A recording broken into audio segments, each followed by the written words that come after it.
So I was minding my business in Monsters of Etheria when suddenly...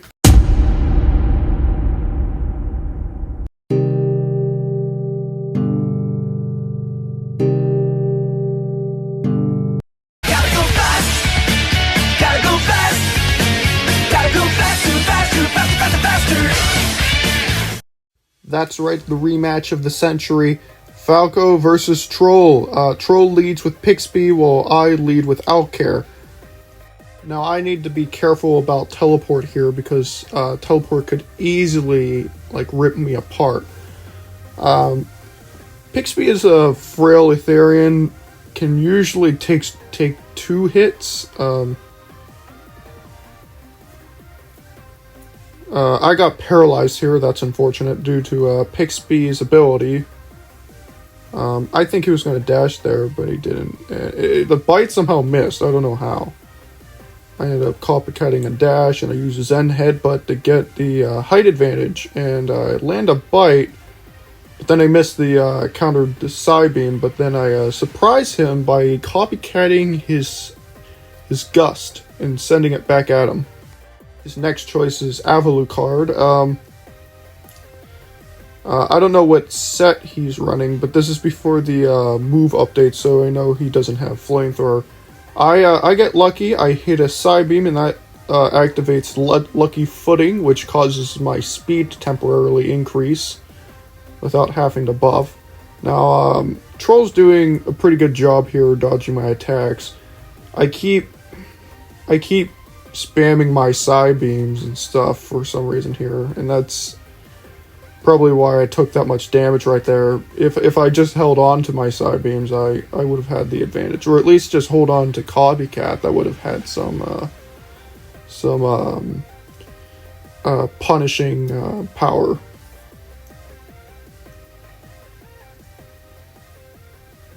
I missed the bite. Wait, no, I hit the bite. Never mind. I hit the bite, but I go flying.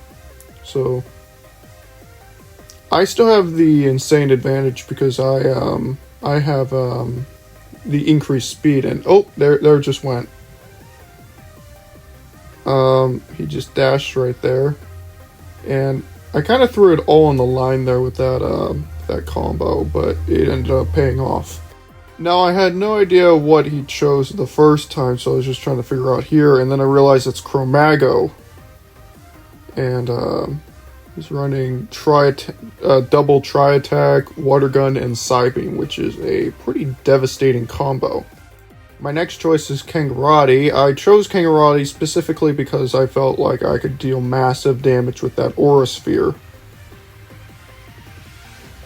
And you can see here why Chromago is listed as an S-tier monster. It can just throw out tons and tons of attacks and just make it really difficult to actually pull anything off whenever you're facing one.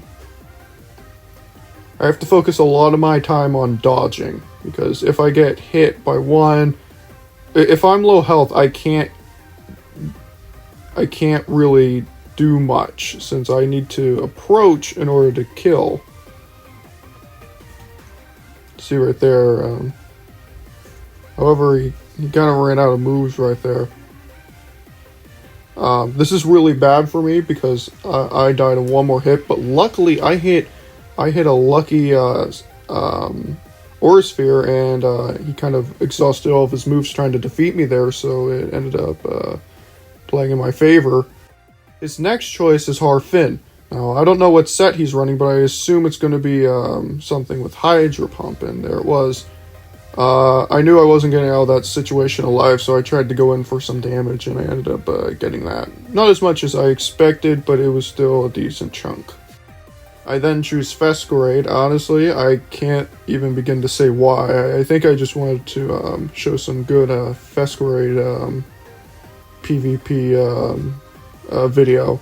Now, Peck is really interesting on Fesquerade. It has quite a lot of attack power, and because of the fact that it's a wind type and it also has gust, it pairs really well with wind chimes. So Peck can actually end up dealing a lot of damage. chip damage, anyways, but a lot of damage nonetheless. And I predicted his Hydro Pump there, which is how I dodged out of the way. Oh, that's unfortunate. I hit Bubble Beam, and that causes my speed to lower. The additional effect. Let's see. He's probably stalling for his Hydro Pump right here. And I think at this point I know that he has it, so I'm much more scared to confront him. But there he is. He drops it. Now that I've also have lowered speed, so I have less dodging capabilities, so I gotta be careful with that. I think I accidentally misclick right here, or mistap. I Zen Headbutt into a wall, which is unfortunate. So far, Troll's winning the matchup. He's just able to stall out until his Hydro Pump reaches. I probably should have had faster reflexes there. But it is what it is. Oh, and because of the wing attack and the peck hitting, I ended up defeating him. He decides to lead up with his own Fesquerade. Now I know that this character is very close range, so I've got to be very moderate in my uses of dashes to have the edge in speed. Because honestly, that's what this match is about. I missed the peck there, but I have Zen Headbutt, so I can get out of any bad walling circumstances. He almost hits Orsphere right there. I land a peck. I didn't even I don't think I even noticed it during the match, but I landed a peck there because I predicted the dash. Let's see. I land a Gust. So far I'm winning. That could easily change though, as this character can deal minor amounts of damage or tons of damage at the same time. Depends on how you play it. I'm being careful there not to accidentally run into the Gust, which is why I stopped moving. I catch the dash right there, and I was thinking about dashing upwards, but I got up before I could do that. Lands a dash, almost lands the other. That would have been particularly devastating. But oh, there it is. I accidentally dashed into the wall and ended up dying to a Gust. I then bring out Harfinn against his Fesquerade. And I have the advantage here because I can choose to either play offensive or defensive. That's one of Harfinn's greatest strengths. It also has access to Hydro Pump. I missed that. I'm going first person to try to dodge those Aura Spheres and stuff, but Troll ends up accidentally dashing into the ground, so it ends the match. Now this is Troll's final Etherian. I currently have 3. I dodge out of the Solar Beam's way because I knew it was coming. Hydro Pump makes him dodge into the Water Gun, and I can follow up with a Night Slash Quick Attack. Now, he didn't actually know that that was the end of the match. So for the sake of a better plot and stuff, we decided to make it a 7v7 rather than a 6v6. So he brings out his last Etherian, Maltian, and I have 4 Etherians left now. I don't know why I faced the side beam right there. I mean, like, the whole point of going in first person is to make it so that I don't face things whenever I'm trying to dodge. But I ended up facing it anyways. I mean, it came very close to hitting. He has the advantage. He can just play mid-range and honestly just do very well with it. I've kind of got to get close range in order to deal some things. Oh, and I think yeah, I ran into an air slash right there. I then bring out Maguca because I thought, hey, it would be funny if I screwed him over with Maguca, because that's what he did the last time he faced me. Also, can we just talk about the fact that I trained for like a week training like maguca, or finding a counter to maguca, and then like just he doesn't use it. Like now that I'm reviewing the footage, I can see that I'm getting way too close range. I mean, Maltian struggles at that range, but it also kind of can deal a ton of damage while it's in that mode. Air slash, I don't know how that hits, but it does, and I go down. Now I have 2 Etherians left, and I thought it would be really funny if I brought out a Salablinder because of an earlier video that I did where I beat someone's Salablinder, someone's Maltian with my own Salablinder.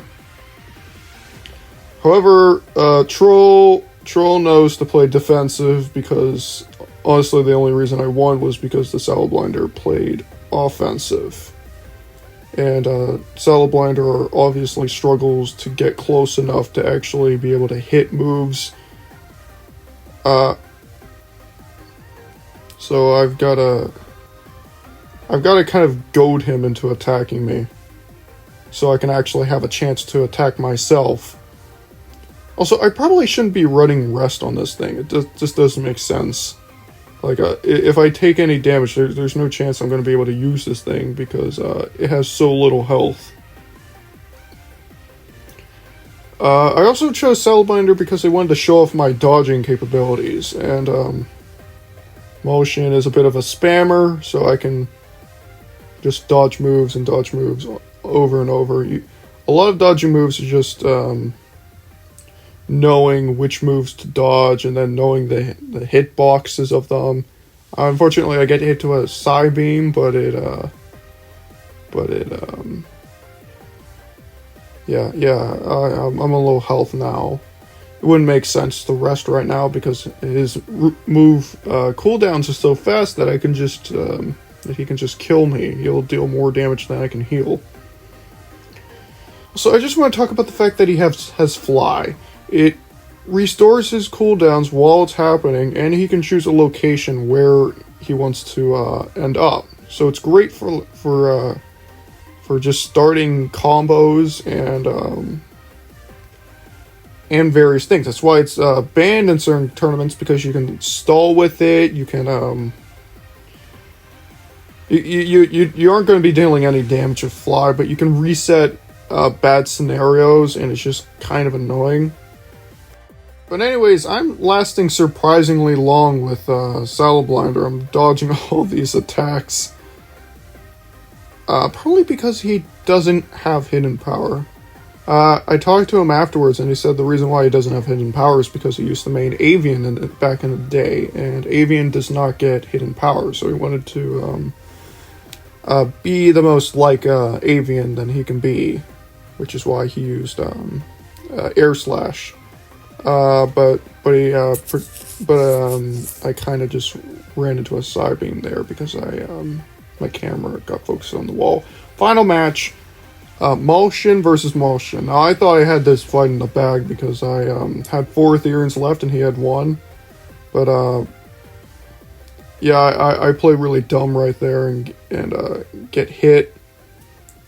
At this point, I'm like trying to figure out how I can beat him. He's got extraterrestrial, or actually worldly antithesis. Worldly antithesis means that whenever you can hit an attack, you have a tiny chance to have magnet rise activated.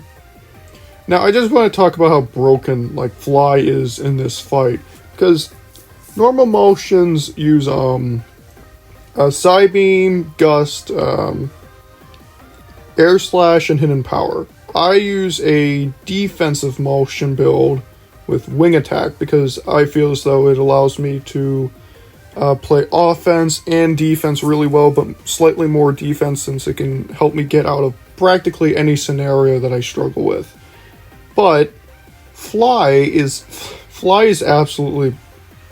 I wouldn't say it's broken, but it's difficult to counter because the cooldowns of Maltian are so short that you can go Gust, Psybeam, Hidden Power, Gust, and then Fly again, and then all your moves are restored again.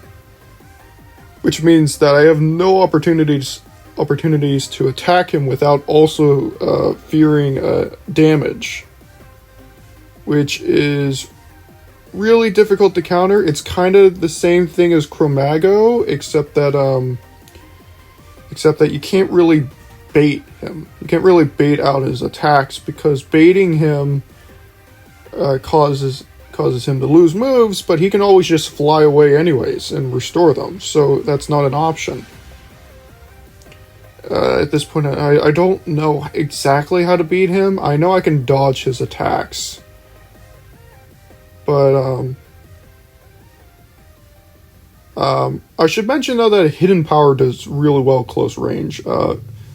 Motion does not do well close range, but if you need to get in close range and you need to kill something, Hidden Power is the best move for it. It has a slight knockback, and it covers a wide range.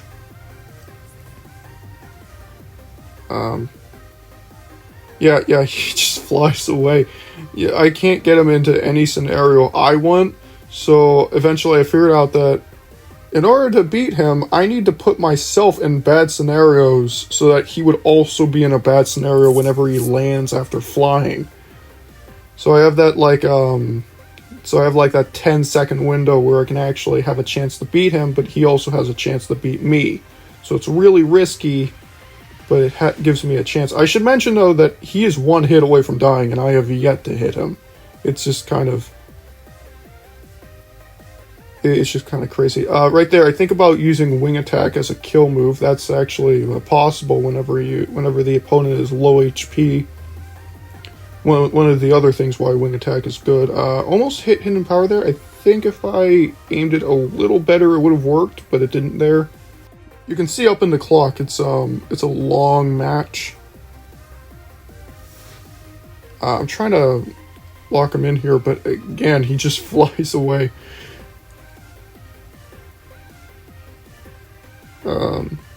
They were just mixing and weaving around the match. Yeah, now I got all my moves. The only way to really beat him is just wait for him to drop and then try to make him drop in a bad area. Like hitting me out of the sky is basically impossible. I don't even try it later on in the match because it's just so difficult. I don't see him right there. It's crazy right here. He got the jump on me, and that freaked me out, which is why I wing attacked out of there. At this point, I realized, hey, wait a second, I can actually lose. No. So I was trying really hard to focus right here, and I thought side beam hit there, but it didn't. That gust almost hit me there. I think he's right around here. Yep, and close range, I can hit Hidden Power and end the match. GG's to Troll, and I don't want to fight anyone with Fly ever again, but if you like this video, please subscribe, as I am immortal, but only whenever people subscribe to me, and the subscribers are running low. I'm getting dizzy. Oh no. Goodbye. Have a nice day. Subscribe.